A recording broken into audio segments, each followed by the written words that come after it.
இங்க கோபியை பார்த்தோம்னா ராதிகாவுமே பயங்கரமா ஃபீல் பண்ணி அழ ஆரம்பிக்கிறாங்க. அப்ப பக்கத்துல இருக்க பாக்கியாவும், கவலைப்படாதீங்க, அவருக்கு எல்லாமே சரியாயிடும். நீங்க எதுக்காக மறுபடியும் இந்த மாதிரி கவலைப்பட்டுட்டு இருக்கீங்க? கூடிய சீக்கிரம் அவர் வீட்டுக்கு வந்துருவாரு. இந்த விஷயத்த முதல்ல வீட்டுல இருக்கிறவங்களுக்கு ரொம்ப நிதானமா சொல்லுங்க அப்படின்னு சொல்லிட்டு ராதிகா காதல பேசிட்டு இருக்காங்க. அப்ப ராதிகாவுமே இருந்துகிட்டு, என்ன மன்னிச்சிருங்க பாக்கியா, நான் கூட உங்களோட நிறைய இடத்துல தப்பா நினைச்சிருக்கேன். அது மட்டும் இல்லாம இந்த அளவுக்கு கோபிக்கு ஒரு இக்கட்டான சூழ்நிலை வரும்போது எதை பத்தியும் யோசிக்காம ஏற்கனவே அவர் உங்களுக்கு பண்ண துரோகத்தெல்லாம் மறந்துட்டு மறுபடியும் அவருக்கு ஹெல்ப் பண்ணதுக்கு ரொம்ப நன்றி அப்படின்னு சொல்லி சொல்றாங்க.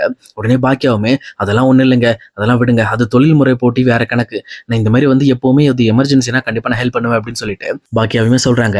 அதே நேரத்துல இங்க ராதிகாவுமே ரொம்பவே ஃபீல் பண்ணி அழறத பார்த்துட்டு, நீங்க எதுக்காக அழறீங்க அப்படின்னு சொல்லி கேட்கிறப்போ, இல்ல இந்த மாதிரி இங்க கோபிக்கு ஹார்ட் அட்டாக் வந்ததுக்கு காரணமே நான் தான் அவர்கிட்ட அவர் பண்ண தப்பை பத்தி பேசிட்டு இருந்தேன். நீங்க ரொம்பவே தப்பு பண்றீங்க, நீங்க பண்ற தப்புனால பாக்கியாவும் கஷ்டப்படுறாங்க.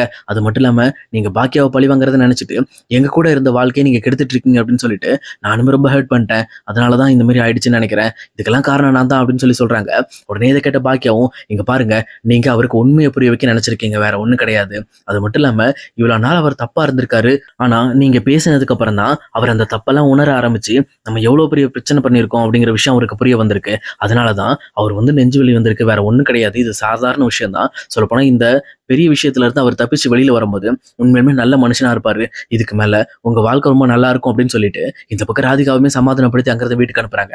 அதே நேரத்துல ஈஸ்வரியுமே இந்த பக்கம் பாக்கியாட்ட வந்து, முதல்ல அவளுக்கு எதுக்குலாம் இன்ஃபார்ம் பண்ண, அவளை சொல்ல போனா நீங்க வரவே கூடாதுன்னு நினைச்சிட்டு இருந்தேன். நீ எவ்வளவு தைரியம் இருந்தா அவளுக்கு ஃபோன் பண்ணி என் பையனை பார்க்க வச்சிருப்ப அப்படின்னு சொல்லி சொல்றாங்க. உடனே இங்க பக்கத்துல இருக்க பாக்கியாவுமே, என்ன நீங்க சொல்றீங்க? அவங்களோட ஒய்ஃப் கிட்ட சொல்லாம வேற யார்கிட்ட சொல்ல முடியும்? சொல்லப்போனா அவங்க வேற யாரு? கோபியோட மனைவி தானே, அவங்க கிட்ட தான் சொல்லணும். அவங்க கிட்ட இன்ஃபார்ம் பண்ணாம நீங்களே எல்லாம் பண்ணிக்குவீங்களா அப்படின்னு சொல்லி கேட்குறாங்க. உடனே ஈஸ்வரியுமே இருந்துக்கிட்டு, அவளால தான் என்னோட பையனோட வாழ்க்கையை அழிஞ்சிருச்சு. சொல்லப்போனா அவங்க கல்யாணம் பண்ணதுக்கு அப்புறம் தான் என் கோபி ரொம்பவே கஷ்டப்பட்டுட்டு இருக்கான். அதுக்கு முன்னாடி கூட ரொம்பவே சந்தோஷமா இருந்தான். எனக்கு தெரிஞ்ச வரைக்கும் அவளோட மனைவினா நீ மட்டும்தான் அப்படின்னு சொல்லி சொல்றாங்க. இது கேட்ட பாக்கியாவுமே ரொம்பவே டென்ஷன் ஆயிட்டு, என்ன சொல்றீங்க? அடிக்கடி இப்படிதான் நீங்க பைத்தியக்காரத்தனமா பேசிட்டு இருப்பீங்களா? உங்களுக்குலாம் அறிவே இருக்காதா? ஆல்ரெடி டைவர்ஸ் பண்ணி இன்னொரு பொண்ணுக்கு வாழ்க்கை கொடுத்துருக்காரு. இப்ப அந்த பொண்ணை துரத்தி விட்டுட்டு அந்த இடத்துல என்ன வச்சு பார்த்துட்டு இருக்கீங்க? அவருக்கு தான் அப்பப்போ அறிவெல்லாம் போயிடுதுன்னா நீங்க அதை விட மோசமா யோசிக்கிறீங்க. நீங்க ஏன் இவ்வளவு சுயநலமா இருக்கீங்க அப்படின்னு சொல்லிட்டு இங்க பாக்கியா லெஃப்ட் ரைட் வாங்கிட்டு இருக்காங்க. இதை பார்த்த ஈஸ்வரியுமே, உனக்கு நல்லது செய்யறதுக்காக நான் பண்ண விஷயம்லாம் சுயநலமா தெரியுதா?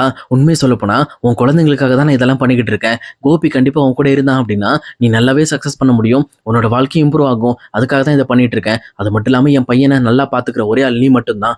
என் பையன் உன்கிட்ட இருந்தா மட்டும்தான் ரொம்ப சேஃபா இருப்பான் அப்படின்னு சொல்லி சொல்றாங்க. இதை பார்த்துட்டு இருக்க பாக்கியவே ரொம்பவே தெனாவட்டோட, ஓ அப்படியா, நீங்க ஏற்கனவே உங்க பையன் கூட போய் இருந்திருக்கீங்கல்ல, அந்த தெனாவட்டில் பேசிட்டு இருக்கீங்க. சொல்ல போனா இவ்வளவு தப்பு பண்ணவரையும் நீங்க விட்டுட்டு இந்த மாதிரி அவர் ஏற்கனவே ஒரு பொண்ணுக்கு வாழ்க்கை கொடுத்துருக்காரு, அதையும் நீங்க விட்டுட்டு இப்ப ரிட்டர்ன் வந்து உங்க பேச்சு கேட்டு அவர் என் கூட வந்து வாழணும், இதுதான் உங்களுக்கு வேணும். அந்த மாதிரி உங்க பையனை சேர்த்துக்கிற ஐடியாவே எனக்கு கிடையவே கிடையாது.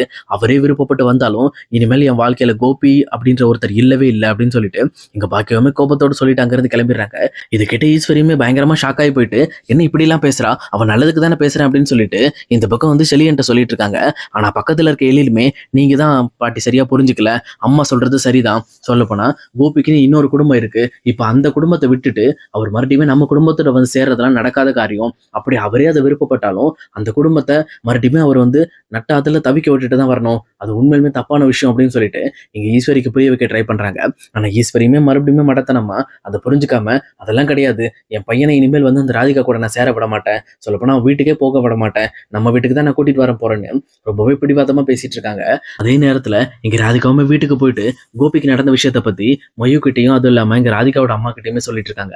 அதை கிட்ட அவங்களுமே பயங்கரமா ஷாக் ஆயிட்டு, அதனாலதான் மாப்பிள்ளையை காணுமா, இப்ப எப்படி இருக்காங்க, நல்லா இருக்காங்களா அப்படின்னு சொல்லிட்டு இந்த பக்கம் ராதிகாவோட அம்மாவுமே ராதிகாட்ட விசாரிக்க ஆரம்பிக்கிறாங்க. அப்ப ராதிகாவும் அழுதுகிட்டு, நல்லா இருக்காங்கம்மா, சொல்லப்போனா நான் பண்ண விஷயத்தினாலதான் அவங்களுக்கு ஹார்ட் அட்டாக் வந்துருச்சு, நான் அவரை ரொம்பவே வந்து கஷ்டப்படுத்திட்டேன் அப்படின்னு சொல்லி ரொம்பவே ஃபீல் பண்ணி அழுதுகிட்டு இருக்காங்க. அதே நேரம் அங்க யார் இருக்கா ஹாஸ்பிட்டல்ல பாத்துக்கிறதுக்கு அப்படின்னு சொல்லி கேட்கிறப்போ இங்க ஈஸ்வரி, எழில், செலியன், அது மட்டும் இல்லாம பாக்கியா இருக்காங்க அப்படின்னு சொல்லி சொல்றாங்க. இது கேட்டோன்னு இங்க ராதிகாவோட அம்மாவுக்கு பக்கு பக்குன்னு இருக்கு. எனக்கு தெரிஞ்ச வரைக்கும் அந்த ஈஸ்வரி சும்மா இருக்க மாட்டா, கண்டிப்பா உன்னை கோபிட்ட இருந்து பிரிச்சு மறுபடியுமே அங்க கோபிய பாக்கியா கூட சேர்க்கறதுக்கு தான் ட்ரை பண்ணிட்டு இருப்பா. நீ இங்க இருக்க கூடாது, நம்ம அங்கதான் போகணும், வா கிளம்பி போலாம் அப்படின்னு சொல்லிட்டு ராதிகாவையும் கூப்பிடுறாங்க. ஆனா ராதிகாவும் வேணாமா, அவர் கொஞ்சம் சரியாகிட்டு, இப்ப யார் போனாலும் அவரை பார்க்க முடியாது, நம்ம டைரக்டா ஒரு நார்மல் ஹாலுக்கு மாத்துனதுக்கு அப்புறம் நம்ம போய் பார்க்கலாம் அப்படின்னு சொல்றாங்க. ஆனா இத கேட்டுட்டு இருக்க ரோகிணியோட அம்மாவுமே, "உனக்கு அறிவே கிடையாதா? அந்த அம்மாவ பத்தி நான் என்ன சொல்லிக்கிட்டு இருக்கேன்? அது இருக்கறதுலயே மோசமானது. அது கண்டிப்பா உன்கிட்ட இருந்து கோபிய பிரிக்கிறதுக்கு தான் ட்ரை பண்ணும். நீ வா நம்ம போலாம்" அப்படின்னு சொல்லிட்டு இந்த பக்கம் ராதிகா, மயுவெல்லாம் கூட்டிட்டு அவங்களுமே ஹாஸ்பிட்டல் போறாங்க. அதே நேரத்துல பாக்கியாக்குமே கால் வருது. கோபிய பார்க்கலாம், நார்மல் வார்டுக்கு மாத்த போறோம் அப்படின்னு சொல்லிட்டு அவங்களுமே வீட்ல இருக்க எல்லாரையுமே கூப்பிட்டுட்டு எப்பவும் போல கிளம்பி இந்த பக்கம் ஹாஸ்பிட்டல் வந்துடுறாங்க. கரெக்ட்டா ராதிகாவும், பாக்கியாவும் வந்து சேர்றதுக்கு சரியான டைமிங்கா இருக்கு. அப்ப எல்லாம் உள்ள வந்ததுக்கு அப்புறம் இந்த மாரி கோபி கிட்ட பேசலாம், அவங்கள போய் பார்க்கலாம், நார்மல் வார்டு மாத்த போறோம்னு சொல்லிட்டு ஒரு நார்மல் வார்டுலயும் மாத்திட்டு இங்க கோபிக எல்லாருமே பார்க்கறதுக்காக போறாங்க. அப்ப கோபிய பார்த்தோனே எல்லாருமே ரொம்ப ஃபீல் பண்ணிட்டு, "பரவாயில்லையா? நல்லா இருக்கீங்களா?" அப்படின்னு சொல்லி கேட்கறாங்க. ஆனா எல்லாரும் கேட்கறத பார்த்துட்டு பாக்கியா மட்டும் சைலண்டாவே இருக்காங்க. அப்ப கோபியுமே பாக்கியாவ பார்த்து, "ரொம்ப நன்றி பாக்கியா. கடைசியா நான் உனக்கு தான் கால் பண்ணேன். நீ மட்டும் வரல அப்படின்னா, அங்கேயே நான் செத்துருப்பேன்" அப்படின்னு சொல்றாங்க. "அதெல்லாம் ஒண்ணும் இல்லங்க. நீங்க முதல்ல உங்க குடும்பத்துக்கிட்ட பேசுங்க" அப்படின்னு சொல்லிட்டு பாக்கியாவும் அங்கிருந்து வெளியில கிளம்ப பார்க்குறாங்க. ஆனா இந்த பக்கம் பாக்கியா, "நீ என் குடும்பம் மாரி தான். ஏன் இங்க நிக்கக்கூடாதா?" அப்படின்னு சொல்லி கேட்கிறப்போ, "சரி நிக்கிறேன். நீங்க பேசுங்க" அப்படின்னு சொன்னதுக்கப்புறம், எங்க ரோகிணிய பார்த்து கோபியும் மன்னிப்பு கேட்கிறாரு. சொல்லப்போனா, "நான் பண்ண தப்புனால தான் இன்னுமே நீ ரொம்ப கஷ்டப்பட்டுட்டு இருக்க. இப்ப கூட நீ உன் மனசுல நீ தான் தப்பு பண்ணிட்ட. உன்னால தான் எனக்கு இப்படி ஆயிடுச்சுன்னு சொல்லி நினைச்சிட்டு இருப்ப. ஆனா அதெல்லாம் இல்ல ராதிகா. நான் பண்ண தப்ப நினைச்சு யோசிச்சுக்கிட்டே இருக்கும்போது தான் எனக்கு இந்த மாரி ஆச்சு. அதெல்லாம் ஒண்ணும் இல்ல விடு. இதுக்கப்புறம் எல்லாமே சரியாயிடும்" அப்படின்னு சொல்லிட்டு அவருமே ஆறுதல் சொல்லிட்டு இருக்காரு. அதே நேரத்துல ஈஸ்வரியுமே, "என்னப்பா நல்லா இருக்கியா? உனக்கு எந்த பிரச்சனையும் இல்லல்ல? இப்ப எதுவும் பெயின் எல்லாம் இல்லல்ல?" அப்படின்னு சொல்லி கேட்கறாங்க. "அதெல்லாம் ஒண்ணும் இல்லம்மா" அப்படின்னு சொல்லிட்டு அவங்களுமே ஈஸ்வரிட்ட ரொம்பவே காமா பேசிட்டு இருக்காங்க. அதுக்கப்புறம் எங்க கோபியுமே, "நான் பாக்கியாட்டயும், ராதிகாட்டயும் கொஞ்சம் நான் வந்து தனியா பேசணும். எல்லாரும் கொஞ்சம் வெளியில போறீங்களா?" அப்படின்னு சொல்லி கேட்கறாங்க. உடனே இங்க 2 பேர தவிர மித்த எல்லாருமே வெளியில போயிடுறாங்க. அப்ப எங்க கோபி 2 பேர்கிட்டயுமே மன்னிப்பு கேட்கிறாரு. "என்ன மன்னிச்சிருங்க. என் பொண்ணும் நேத்து ராதிகாவும் பேசின விஷயத்துல தான் எனக்கு உண்மையிலுமே அறிவு வந்துச்சு.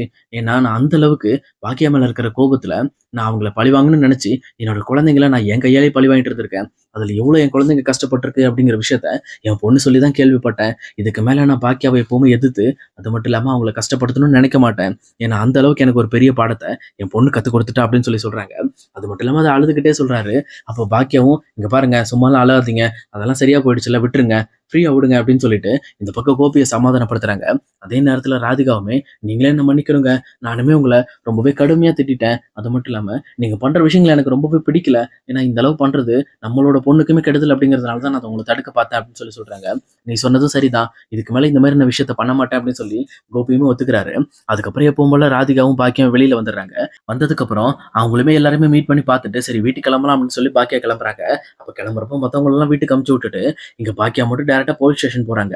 அங்க போயிட்டு, இங்க கோபி மேல இருக்கிற கேஸையுமே வாபஸ் வாங்க சொல்லி கேட்கறாங்க. "எதுக்காகம்மா இப்படி பண்றீங்க?" அப்படின்னு சொல்லி கேட்கிறப்போ, "இல்ல சார், அவர் உண்மையாலுமே என்ன அளவுக்கு படாத பாடு படணுமோ அந்த அளவுக்கு பட்டுட்டாரு. இதுக்கு மேல அவருக்கு நான் தண்டனை குடுக்கணும்னு விரும்பல. சொல்லப்போனா, அவர் இப்ப பண்ண தப்புக்கு நெறைய தண்டனை அனுபவிச்சுட்டாரு. இனிமேல் வந்து அவர் நல்லா இருக்கட்டு. என்னால அவருக்கு எந்த தொந்தரவும் வர வேணாங்கிறதுக்காக தான் இத பண்றேன்" அப்படின்னு சொல்லிட்டு அந்த கேஸையுமே வாபஸ் வாங்குறாங்க. இந்த பக்கம் கேஸ வாபஸ் வாங்கிட்டு எப்பவும் போல வீட்டுக்கு வந்துடுறாங்க. ஆனா இந்த விஷயம் யாருக்குமே தெரியாது. அதே நேரம் கோபியோட ஃப்ரெண்டுமே இந்த பக்கம் கோபிய பார்க்கறதுக்காக ஹாஸ்பிட்டல் போறாங்க. அங்க போயிட்டு கோபிய பார்த்துட்டு, இங்க நலம்லாம் விசாரிச்சுட்டு, "அது மட்டும் இல்லாம ஒரு முக்கியமான விஷயம். இன்னைக்கு உன் மேல இருக்கிற கேஸ பாக்கியா வாபஸ் வாங்கிட்டாங்க" அப்படின்னு சொல்றாங்க. இத கேட்டோனே கோபிக்கு கண்ல இருந்து தண்ணீயா ஊத்த ஆரம்பிக்குது. இந்த மாரி இவ்வளவு கெட்டது பண்ண எனக்கு கூட பாக்கியா கடைசி நிமிஷத்துல கூட நல்லது பண்ணிட்டு போறா பாத்தியா? அதுதான் என் பாக்கியா. உண்மைய சொல்லப்போனா நான் அவள ரொம்ப மிஸ் பண்றேன். என்னோட பிடிவாதத்தாலயும், என்னோட கோபத்தாலயும் தான் என்னோட பழைய குடும்பத்த நான் இழந்துட்டேன். ஆனா இதுக்கு மேல இந்த புது குடும்பத்த நான் இழக்க மாட்டேன்" அப்படின்னு சொல்லிட்டு மறுபடியுமே அவர் ரொம்ப சென்டிமென்ட்டா பேசிட்டு இருக்காரு.